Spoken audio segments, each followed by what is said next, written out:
विमुक्तीसाठीच आनापानसती.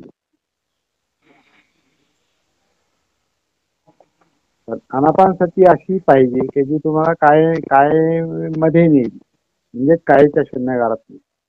आता ह्या तुमच्या भाषेत दुःखमुक्ती तरी काय, शेवटी दुःखाकडे पाहण्याचंच काम आहे. दुःख टाळण्याचं काम नाही. जिथं दुःख टाळतो आणि एन्जॉय करत राहतो, एन्जॉयला जर महत्व देतो, फक्त आनंदाला महत्व देतो. आनंदी तर पाहिजेच माणूस, परंतु आनंद सुख हे दुःखमुक्तीचं पाहिजे. आणि टेम्पररी सुख आनंद मिळवण्याचा प्रयत्न केला तर तो टेम्पररीच असतो. कारण दुःखाचं कारण हे जे आपल्या कॉन्शियसनेस मध्ये, चित्तामध्ये, मनामध्ये चढलेलं आहे, दडपलेलं आहे, गाडलेलं आहे संस्काराच्या रूपात, ते तर मुख्य काम आहे ना त्याला इरॅडिकेट करायचं. इरॅडिकेट करायची पण गरज नाही. मन हे स्वतःच मुक्त होण्याचा प्रयत्न करतं. पण कोणतं मन? जागृत मन. शून्य याचा अर्थ लक्षात घेतला ना, मग बाकी सगळं लक्षात येतं. कारण शून्य म्हणजे नथिंगनेस ऍक्च्युअली, म्हणजे तिथं काहीच नाही. म्हणजे आता आपल्याला व्यावहारिक दृष्ट्या विचार केला तर तिथं कोणताच इनपुट नाही, म्हणजे कोणताच इनपुट नाही असं होऊ शकत नाही. इनपुट कसं इंद्रियांच्या द्वारे इनपुट मिळतं ना आपल्याला, डोळे, कान, नाक, जीभ, त्वचा आणि माइंड म्हणजे थॉट, थिंकिंग प्रोसेस. ह्याच्यातून इनपुट मिळतं आपल्याला. आणि म्हणून माइंड डिस्टर्ब असतं. त्याच्यात जर इमोशन गुंतलेले असतात, म्हणजे चित्त गुंतलेलं असतं, त्याच्यामुळे ते डिस्टर्बन्स असतो. आता जेव्हा आपण शून्यगार शोधतो, शून्यगार नावाचं काहीतरी शोधतो, तेव्हा आपण काय करतो की तिथं कमीत कमी इनपुट यावं. जसं शिबिर केंद्रांची रचना तशीच असते ना. शिबिर केंद्र हे रिमोट एरियामध्ये ठेवलेले असतात, जिथं पटकन सहजासहजी कुणी जात नाही. जरी गेलं तरी त्यांना तिथं लगेच इन्व्हॉल्व्ह होता येत नाही, असं तिथं शिरता येत नाही. तर त्यांनी ती रचना अशी केलेली आहे पागोड्यापर्यंत जाण्याची किंवा साधनागृहामध्ये जाण्याची, का तिथं जाईपर्यंत तुमचे बहुतेक इनपुट हे कमी कमी कमी कमी होतो, तुम्ही तिथे जाता. म्हणजे कोणतं कम्युनिकेशन नसतं तिथं जास्त बाकीचं. तिथं कोणते बाकी इनपुट देणारे वर्तमानपत्र नाही, टीव्ही नाही, रेडिओ नाही, फोन नाही, काय नाही काय नाही काय. म्हणजे रिडक्शन ऑफ ऑल, म्हणजे ऑल नाही म्हणता येत, पण ओव्हरऑल बरेचसे रिडक्शन तिथं केले जातात. तुम्हाला तिथं काही वापरायची इच्छा नसते आणि सगळ्यात शेवटी रिडक्शन होतं ते तुमच्या बोलण्याचं, मौन. मौनामुळे विचार जास्त येतात. तुम्ही मौन नसेल, बोलत असेल माणूस, जास्त विचार प्रक्रिया सक्रिय राहते, कारण एक्सप्रेशन आहे ना तिथं. तर जेव्हा रिडक्शन होत जास्तीत जास्त, तितकं ते नथिंगनेस कडे म्हणजे शून्यामध्ये जातो माणूस. आता लेण्या ह्या ह्याच मुळात शून्यगार आहेत. आणि त्याच्यात परत खोल्या ज्या काढल्यात शून्यगार म्हणून, त्या अजून आत, म्हणजे त्या लेण्यात पण आणखीन कुणी आले समोर असेल कुणी, तर ते आपलं त्याच्याशी हेच होऊ नये, नजरानजर होऊ नये किंवा त्याचे शब्द ऐकायला पडू नये. दोनच गोष्टी लागतात. ते नजरानजर होऊ नये म्हणजे डोळ्याला विषय मिळू नये आणि कानाला विषय मिळू नये. म्हणून आणखीन आत शून्यगार नावाचं काहीतरी हे करून ते ताक बंद करून टाकायचे, आउट बाकीचे इनपुट. काय राहिलं शेवटी तिथं तुमचं सो कॉल्ड शून्यगार तयार झाला. आता तिथं जाऊन थॉट प्रोसेसचं काय करणार तुम्ही, इमोशन्सचं काय करणार, ते तर तुम्हाला शून्यात जाऊ देत नाही ना. ते तर तुम्हाला डिस्टर्ब करतच. आपण किती शांत जागेत जाऊन बसतो तरी आपल्यातले विचार प्रक्रिया म्हणजे मनोधम्म आणि चित्त म्हणजे तुमच्या इच्छा, आकांक्षा, तृष्णा म्हणजे इमोशन, म्हणजे चित्त आणि मन याच्या जाणीवा तुम्हाला डिस्टर्ब करतातच ना, वेदना आणि त्याचे परिणाम. समजा शून्यागारात बसले आणि एखाद्याबद्दलचा द्वेष निर्माण झाला किंवा एखाद्या गोष्टीची फिअर निर्माण झाली, समजा शून्यागारात आणि समजा इथं साप आला तर, आणि इथं समजा वाघ आला तर, किंवा इथं समजा आता समजा युद्धजन्य परिस्थिती, इथंच बॉम्ब पडला तर, असं समजा काही डोक्यात आला विषय समजा आणि तिथं फिअर निर्माण झाली आणि शून्यगारात आहात तुम्ही, कोणतं इनपुट नाही, पण तुमचे इमोशन, तुमची थॉट प्रोसेस तुम्हाला इनपुट देते. मग तिथं तुम्ही जर डिस्टर्ब झाला तर मग काय करणार? शून्यागारात माणूस जाऊन फक्त काय करतो, इनपुट कमी करतोय, तो प्रयत्न करतो, परंतु तुम्हाला डिस्टर्ब करणारे आतल्या ज्या गोष्टी त्याला संस्कार म्हणतात. त्याला संस्कार म्हणणं, सभ्य संखारा दुःखात, सगळे संस्कार हे दुःखच आहेत. म्हणजे हे अस्तित्व, हे जीवन, लाईफ हे दुःखच आहे. तर ते शून्यगारात किती तुम्ही तिथे गेले तर हे आतल्या दुःखातच काय करणार आहे, हे विषय तुम्हाला घ्यावेच लागतात. ते घेणं थोडस तिथे गेल्यावर सोपं होत असेल, एवढंच फक्त. पण शून्यगारात गेले म्हणजे मुक्ती मिळेल असं इम्पॉसिबल आहे असं म्हणणं. तिथे फक्त एक संधी मिळते. पण आतलं जे कामछंद, द्वेष, जडत्व, भीती, काहींना शून्यगारामध्ये जास्त त्रास होतो, एकटेपणाचा. माझे मित्र मला म्हणले, मी इतका घाबरलो म्हणे त्या शून्यगारामध्ये.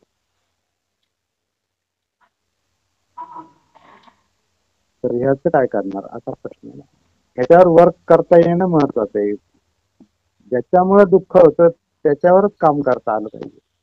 इथून पळ काढून तुम्ही दुसरीकडे कुठे गेलं तर काय फरक पडणार आहे? त्यामुळे ध्यान साधना किंवा कुठेतरी जाऊन ध्यान साधना करणं किंवा ध्यान करणं, दुसरीकडे अटेन्शन द्यायला आणि सतीमध्ये येणं, या दोन परस्पर विरोधी गोष्टी अशी माझं मत आहे.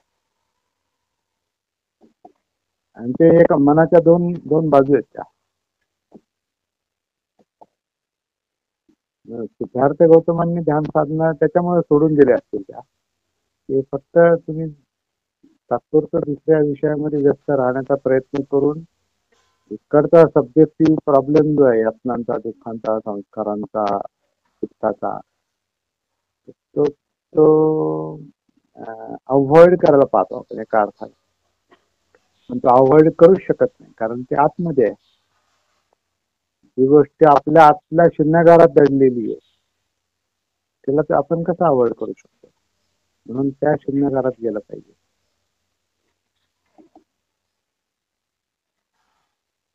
बाहेरच्या शून्यगारात जाऊन थोडीशी त्याला एक संधी मिळते, एवढं अलिप्ततेची. शेवटी ते आतल्या शून्यगारातच यावं लागतं, तरच मग प्रॉब्लेम लक्षात येतात, दुःख लक्षात येतं, मग दुःखाचं कारण लक्षात येतं. आणि सती त्या सगळ्याची सती जागृती, भान म्हणजे चित्तानुसती, मनोधम्मानुसती, जाणीवांची सती म्हणजे वेदनानुसती, सगळ्याची सती जी आहे ते प्रॉब्लेम सॉल्व्ह करायला मदत करते. कारण सती जागृतीला प्रॉब्लेम दिसतात, म्हणजे कळतात, म्हणजे दुःख कळतं, कारण कळतं, आणि त्यामुळे निवारण होतं. बुद्धाला सम्मा समृद्ध म्हणतात. संपूर्ण जागृत म्हणजे जागृती हा प्रकाश आहे, प्रकाशामध्ये दिसतं. प्रकाशात जसं दिसतं, लाईट आहे म्हणून दिसतंय ना सगळं. लाईट आहे, तुमचे डोळे आहेत आणि ऑब्जेक्ट, या तिन्हींचं कॉम्बिनेशन म्हणजे दिसणं आहे. आणि आतमध्ये ब्रेनचं काम चाललंय, तो भाग वेगळा आतला. परंतु ऑब्जेक्ट म्हणजे डोळे आणि ऑब्जेक्ट म्हणजे ते वस्तू आणि त्याच्यावर पडलेला प्रकाश. आता तुम्ही फोटोग्राफी याच्यामध्ये ते तंत्र वापरता ना. फोटोग्राफी मध्ये तुमची प्रकाश योजना महत्वाची असते.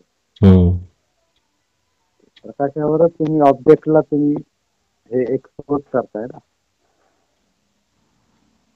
बरोबर नाही? बरोबर.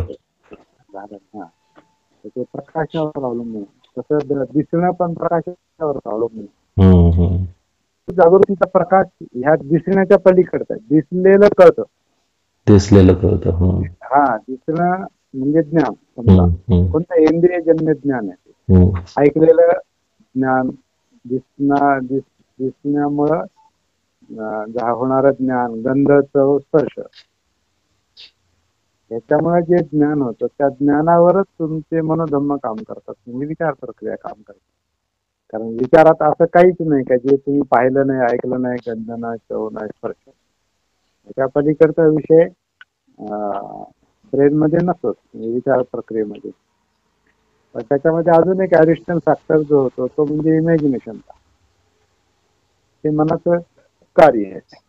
तर ते इमॅजिनेशन म्हणजे काय की जर तर जसं आता आपण म्हटलं, जर जर इथं साप आला तर, जर वाघ आला तर, जर इथं काही बॉम्ब पडला तर, इथं कोणी आलं तर, म्हणजे जर जर तर हे जे असतं ना, हे थिंकिंग प्रोसेसला गती देते ना. इमोशन्स क्रिएट झाला की ब्रेन सक्रिय होतो जास्त. म्हणजे आपल्यातलं शून्यगार शोधावा लागतं.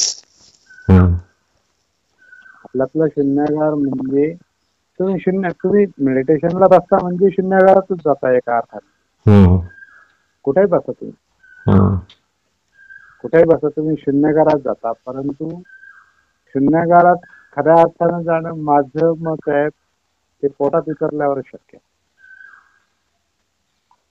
त्याचं कारण असं आहे, वरती थिंकिंग प्रोसेस आहे, ब्रेन मध्ये थिंकिंग प्रोसेस आहे, नर्वस सिस्टम जे आहे. तर तुम्ही जेवढं वर ध्यान, वर असता, वर हम्म. जेवढं तुम्ही वर असतात तेवढं तुम्ही त्याच्या जवळपासच असता. तिथून खाली उतरलं, तिथून खाली उतरलं म्हणजे कायानुसतीमध्ये, म्हणजे मी तर म्हणतो अगदी पोटामध्ये, पोटात छातीच्या धडामध्ये तुम्ही खाली उतरलं की तुम्ही थोडस थिंकिंग प्रोसेस पासून थोडे लांब लांब राहता जरा. आणि जेवढे तुम्ही नाका खाली पाहता, काउंटिंग करता, कुठं दुसराच विषय घेता, काही लोक कपाळाच्या मध्ये पाहतात, कुठे इमॅजिनरी फिगर क्रिएट करतात, जसे आता बोधिसत्वांची ध्यान आहेत महायानामध्ये.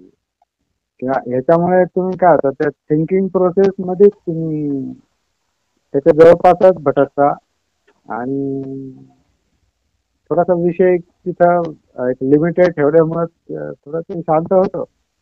परंतु त्याच्यातून असं त्याच्यावर कार्य नाही करता येत, वर्क नाही करता येत, कारण त्याला संमतीमध्ये नेता येत नाही. शांततेमध्ये जोपर्यंत जाता येत नाही, नेता येत नाही, तोपर्यंत तुम्हाला धम्मविषय म्हणजे अनालिसिस होतच नाही ना. अनालिसिसला थोडं ते मनाला शांत करावं लागतं, म्हणून थोडं खाली उतरा. खाली उतरलं की थोडंसं ते शांत होतं आणि मग त्याच्यावर वर्क करायला म्हणजे एक संधी मिळते. त्याच्यातून मुक्ती नाही मिळत, पण संधी मिळते. पण मग तिथे तुम्हाला मग मगाशी आपण म्हटलं तसं भीती किंवा काही कामछंद असेल, द्वेष असेल, काही एकटेपणा असेल, फोबिया असेल, काही आपला जुन्या सवयी असतील, वळण असेल, काही जुन्या घटना असतील ज्या दबले गेलेले आहेत, त्यावर येऊ शकतात. त्याला अवॉइड नाही करायचं, उलट त्याला फेस करायचं, त्याला बघायचं, त्याला ऑब्झर्व करायचं, त्याला स्वीकारायचं, सामोरे जायचं. हम्म. त्याच्याशिवाय त्यातून मोकळीक नाही मिळणार. नाहीतर कसं होईल, आपण त्याला दाबून दाबून दाबून दाबून मग कधीतरी ते स्फोटक बनत असते. हम्म. स्वप्नाच्या रूपात आणखीन कोणत्या असं कम्पॅरेटिव्ह एखादी घटना घडली तर पाहिली, मग तेव्हा ते वाटतं अरे आपल्याला असं झालं. त्यामुळे तो विषय घेतलाच पाहिजे हातात, मुद्दाम घेतला पाहिजे. मी आता माझे अनुभव सांगतो बरं का. बरोबर आहे. हा, माझे पण अनुभव काही असे आहेत ना धक्कादायक. तर दुःखमुक्ती तरी काय, शेवटी दुःखाकडे पाहण्याचंच काम आहे. हम्म. दुःख टाळण्याचं काम नाही. जिथं दुःख टाळतो आणि एन्जॉय करत राहतो, एन्जॉयला जर महत्व देतो, फक्त आनंदाला महत्व देतो. आनंदी तर पाहिजेच माणूस, परंतु आनंद सुख हे दुःखमुक्तीचं पाहिजे. आणि टेम्पररी सुख आनंद मिळवण्याचा प्रयत्न केला तर तो टेम्पररीच असतो. कारण दुःखाचं कारण हे जे आपल्या कॉन्शियसनेस मध्ये, चित्तामध्ये, मनामध्ये दडलेलं आहे, दडपलेलं आहे, गाडलेलं आहे संस्काराच्या रूपात, ते तर मुख्य काम आहे ना त्याला इरॅडिकेट करायचं. इरॅडिकेट करायची पण गरज नाही. मन हे स्वतःच मुक्त होण्याचा प्रयत्न करतं. पण कोणतं मन? जागृत मन. जे मन जागृत नाही, भानावर नाही, त्याच्या जागृतीचा प्रकाश येत नाही, तर त्याला सत्य दिसणारच नाही ना. सत्य जर दिसलं नाही तर तुम्ही त्याच्यावर काय वर्क करणार आणि कसं त्याच्यातून त्रासदायक सत्य असेल तर त्यातून कसं मोकळं होणार. दुःख सत्यच म्हटलं ना, ते सत्यच आहे, त्याला फेसच करावं लागतं, त्याला अनुभवावंच लागतं. बुद्धाची साधना ही आपण असं लाईटली घेतो, केलं असं केलं तसं केलं का मग तसं होईल, नाही तसं नाही. जिथं प्रॉब्लेम आहे तिथंच घुसा. आता आपल्याला उदाहरण ते थोडं पॉझिटिव्ह नाही, पण आता यांनी तिथं जाऊन अतिरेक्यांच्या तळावर जाऊन हल्ला केला आणि ते उद्ध्वस्त केलं. आता असला आक्रसाळेपणा आपल्याला करता येत नाही. त्यामुळे आपला अतिरेकी आपलं माइंड आणि त्याच्यावर काम करणारे आपलंच माइंड, अज्ञानातला विद्येतलं माइंड आपलं, तर विद्येतलं माइंड आपलं, झोपलेलं माइंड आपलं, जागृत माइंड आपलं. कोण कोणाला हे करणार? त्यामुळे कौशल्याचं काम आहे. बरोबर. आणि ऍक्सेप्टन्सचं काम आहे. स्किलफुल म्हणून स्किलफुल, कुशल म्हटले ना, कौशल्य हासिल करणं, कौशल्य मिळवणं. आणि कौशल्याला पेशन्स पाहिजे. कौशल्य एका बॉम्ब स्फोटासारखं मारा करण्यासारखं नाही आणि दाबून टाकण्यासारखं पण नाही. ते दाबू पण शकत नाही तुम्ही, कारण ते आतच आहे ना, शून्यगारात दडपलेलं आहे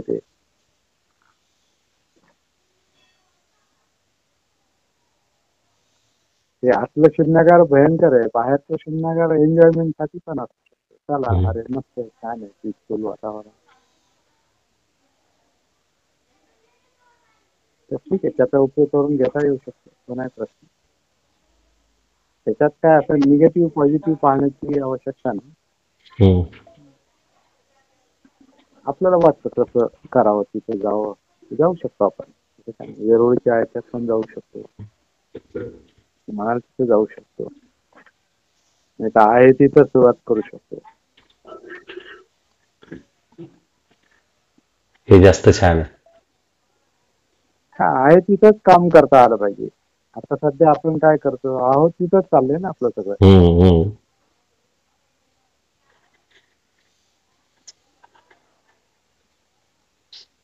म्हणजे ऍक्च्युअली इनडायरेक्टली आपण शून्यगारातच कनेक्ट होतो थोडं. खरं. पण तिथं परमनंटली एस्टॅब्लिश होता आलं पाहिजे. आणि ते होतं सतीपट्टान त्यासाठीच आहे. सतीपट्टान आनापान सती ही सतीपट्टांसाठीच आहे आणि सतीपट्टान हे विमुक्तीसाठीच आहे. आनापान सती सुप्ताचा जो आनापान सतीची भावना महाफलदायक होते. आनापान सतीची अधिकाधिक भावना केल्याने ती 4 सतीपट्टानांना परिपूर्ण करते. 4 सतीपट्टानांची अधिकाधिक भावना केल्याने ती सप्तबोध्यांगांना परिपूर्ण करते. आणि सप्तबोध्यांगांची अधिकाधिक भावना केल्याने ती विद्या आणि विमुक्ती त्याच्यामुळे प्राप्त होते. आता विद्या म्हणजे बोधी आहे, संपूर्ण ज्ञान, अस्तित्वाचं ज्ञान. त्याच्या आधी अस्तित्वाचं भान म्हणजे सती. म्हणजे सतीमुळं, ह्या भानामुळे ज्ञान येतं आणि ज्ञानामुळे विमुक्ती मिळते. आता हे ज्ञान म्हणजे इंद्रियजन्य ज्ञान आहे, बोधी आहे, स्पेशल म्हणजे प्रज्ञा. हे ज्ञान म्हणजे प्रज्ञा. तर तिथून विमुक्तीसाठीच आनापानसती. आनापानसती अशी पाहिजे की जी तुम्हाला काय मध्ये नेईल, म्हणजे कायच्या शून्यकाळात नेईल. आता ह्या तुमच्या भाषेत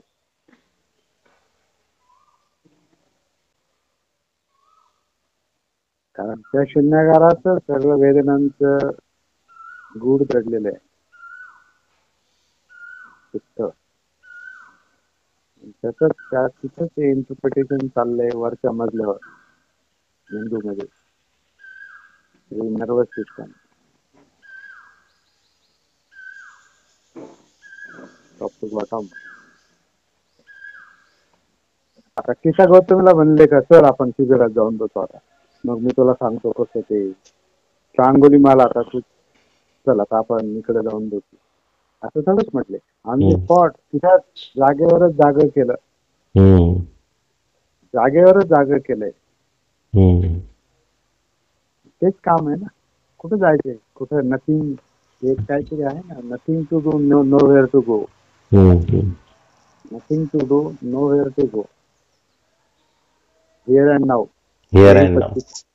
हा यही पस्तीत हो, इथंच आणि इथंच, हेही या इथे या आणि पहा, आत उतरा आणि पहा. आत उतरा, बाहेर नाही. आणि आत उतरायला, आत उतरणं म्हणजे स्टॅटिक गोष्ट नाही ती, ते डायनॅमिक गोष्ट आहे. ध्यान स्टॅटिक असतं, कारण ध्यानाला एक विषय दिल्यावर ते स्टॅटिकच बनतं ना. कारण एक काहीतरी घेता आहे वेळेला, ते स्टॅटिक बनतं. आणि लाईफ जे आहे, जीवन जे हे डायनॅमिक आहे, गतिशील आहे, गती म्हणतो आपण त्याला. म्हणजे श्वासाची गती, तुमच्या कायातल्या अनेक ऍक्टिव्हिटीज म्हणजे गती. श्वास हा पण शरीराचाच भाग आहे खरं. शरीरातल्या इतर ऍक्टिव्हिटीज, जाणीवा, वेदनांच्या ऍक्टिव्हिटीज म्हणजे गती. चित्ताची चित्तगती, चित्तगती हा शब्द आहे जे वापरला जातो, चित्तगती. आणि मनोगती म्हणजे थिंकिंग प्रोसेस, ब्रेन. त्याच्यावर गतिशीलच आहे ना, स्टॅटिक काहीच नाही ना. त्यालाच अनित्यता म्हटलंय. अनित्य म्हणजे जे नित्य नाही, म्हणजे नित्य म्हणजे स्टॅटिक. हे असंच असंच असंच काहीच नाही, ते फ्लो आहे, तो स्रोत म्हणून स्वतःपन्न प्रवाह आहे, तो गती आहे ती. सती गतिशीलच असली पाहिजे, असते, असू शकते. सती नॉट स्टॅटिक, ध्यान स्टॅटिक. म्हणून आपण एकाच गोष्टीला ते चिकटून राहतो, तिथं कुठं चिकटत नाही तुम्ही. जिथं चिकटतो तिथं मुक्ती नाही ना, संपलं. जिथं चिकटतो, चिकटून राहतो, तिथं स्टॅटिक मध्ये मुक्ती नाही, तिथं धरून ठेवता येते. ध्यान धारणा, धरून ठेवणे. म्हणून ही गोष्ट सिद्धार्थ गौतमांच्या लक्षात आली, त्यांनी ध्यान सोडून दिलेली आहे, असं माझं मत आहे. ते प्रयोग असतो, तो प्रयत्न असतो माणसाचा. कारण जोपर्यंत माणसाला कळत नाही, योग्य गोष्ट कळत नाही, तोपर्यंत माणूस अयोग्य गोष्टीमध्ये अडकलेला असतोच. कारण काही ना काही धडपड करायच लागते. खायला जर काही मिळालंच नाही तर वडापाववर पण चालतं ना. तर त्यांनी ते हेल्दी फूड थोडंच आहे, किंवा ते कायमस्वरूपी थोडंच त्याला बनवू शकतो आपण. कधीतरी आठवड्यातून एकदा दोनदा तरी सकस अन्न खाल्लं पाहिजे ना. आपल्याला कसं आहे की मन हे मुक्त होण्यासाठी धडपडतं, आणि त्याच्या हातात काही मार्ग नसतो, मग ते काही करतं जे समोर येतं ते, आणि कोणाचे ऐकतं आणि काही करतं, कारण त्याचं त्याला भान नाही. ही गोष्ट शेवटी लक्षात आली बहुतेक सिद्धांच्या, आणि ते 30-40 दिवसातच काम उरकलं त्यांनी. तसं आता सगळं सोडल्यानंतर म्हणजे ध्यान साधनाचं सोडल्यास नंतर आत्मक्लेशाच्या तपश्चर्याच्या आणखीन त्रास देणार होत्या, त्याही करून पाहिलं त्यांनी. आणि मग ते सुजाताचं अन्न घेतल्यानंतर जेव्हा ते अन्नाची गरज आहे शरीराला, ऊर्जा निर्माण झाली. हम्म. ऊर्जा आपोआप निर्माण झाल्यानंतर मग मागच्या अनुभवांचं चिंतन आपोआपच करतो माणूस. आपण हम्म. कोणकोणत्या वाट्याने गेलो, काय काय चुकलं, काय काय केलं, तर ते सगळं बंद करून टाकलं त्यांनी. हम्म. विश्वमुक्तीचा मार्ग वेगळाच आहे. त्यांच्या तसं लहानपणीच लक्षात आलं होतं. त्यांच्या शुद्धोधनाचा नांगर चालला आणि ते झाडाखाली बसले, तर त्याची त्या घटनेची त्यांना आठवण येते ना बुद्धगया. हम्म. आता तो काळ चालू आहे आता. त्या जयंती आता जवळ आली नाही. त्याच्या आधीच्या काही दिवसात तेच चिंतन चाललं होतं. तर काय काय केलं मी, काय काय घडलं. ते झाडाखाली बसलेलं त्यांना जेव्हा तुझा प्रसंग लक्षात आला, तर तेव्हा ते कनेक्टेड झाले होते. म्हणजे शून्यगारातच उतरले होते त्यांच्या आत. हम्म. तेव्हा तर काय माहिती नव्हतं कशाला ध्यान म्हणतात आणि कशाला काय म्हणतात. पण जी मनाची प्रवृत्ती असते मुक्तीची, त्यांचं माइंड हे सेन्सिटिव्ह होतं. हे तिथंच खरं. बाबासाहेबांसारखंच बाबासाहेबांचं माइंड सेन्सिटिव्ह होतं, म्हणून त्यांना ते असुरक्षिततेचा प्रश्न हातात घ्यावासा वाटतो. हम्म. दुःखाचा प्रश्न त्यांच्या दृष्टीने ते दुःख.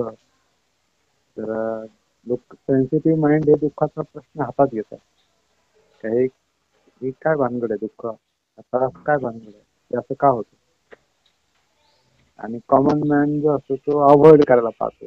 हे नको, हे नको, याला फेसच करायला नको, याला दाबून टाकू, याला बाजूला करू, दुसरीकडे जाऊ, दुसऱ्या प्रांतात जाऊ. म्हणून तो सुखाच्या मागे जातो, आनंद मिळवण्याच्या एन्जॉयच्या मागे जातो, इंद्रियजन्य हम्म. त्यांच्या. पण कधीतरी त्याला स्वतःकडे वळावंच लागतं ना. हम्म. स्वतःकडे कधीतरी येतोच माणूस, कुठेतरी शांत बसतो, झोपतो, एकटा बसतो. म्हणजे स्वतःकडे यावंच लागतं काही करून. तुम्ही किती टाळणार स्वतःला. तर तो मुद्दा दिसतोय मला. छान, मस्त. जागेवर काम. जागेवर काम. येस. शून्यागार आपल्याच सोबत आहे. शून्यागार शून्यगाराची पण आसक्ती नसली पाहिजे. नसली पाहिजे. बरोबर. कारण प्रॉब्लेम बाहेर आहेत ना. हम्म. शून्यगारात किती वेळ बसणार तो, स्वतःमध्ये तरी किती रमणार आहे. हम्म. किंवा मुक्ती मिळाली तर मुक्तीचं काय करते ते. मिळाली मुक्ती, पण दुःख मुक्ती झाली, आता काय करायचं. एकच काम शिल्लक राहत. जगातलं दुःख कसं कमी होईल याच्यासाठी धडपड करायची. मग हम्म. असंच नाव धर्मप्रचार आहे. हम्म. कारण हे मुक्ती मिळून काय करायचं. पैसे मिळवले, खूप पैसे मिळवले, करायचे काय पैशाचे काय. कुठेतरी खर्च झाले पाहिजे. बरोबर. त्याचा काहीतरी विनियोग, कुठेतरी उपयोग झाला तर ते पैशाचा उपयोग. नाही तर आता पूर्वीच्या काळी काय मडक्यात गाडग्यात त्याच्या डब्यात टाकून ठेवायचे पैसे लोक. हम्म. त्या ते मोदींनी 500च्या नोटा जेव्हा बंद केल्या, 1000च्या 500च्या, त्या कोणत्या तरी कोणाच्या तरी एक भिकाऱ्याकडं त्या 500 1000च्या नोटाचं ते पोतं सापडलं. हम्म.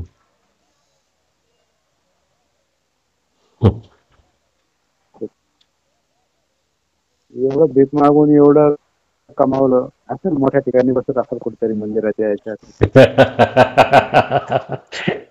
मोठे लोक मोठे दाद देतात. हे 500 तिला काय त्याची किंमत नसेल 500,000, म्हणून तिने आपलं कोंबून ठेवलं असेल आपल्या पोत्यात. जेव्हा सगळं बंद झालं किंवा काय काय काय आलं असेल, काहीतरी झालं असेल तिला, ते सापडलं तिला.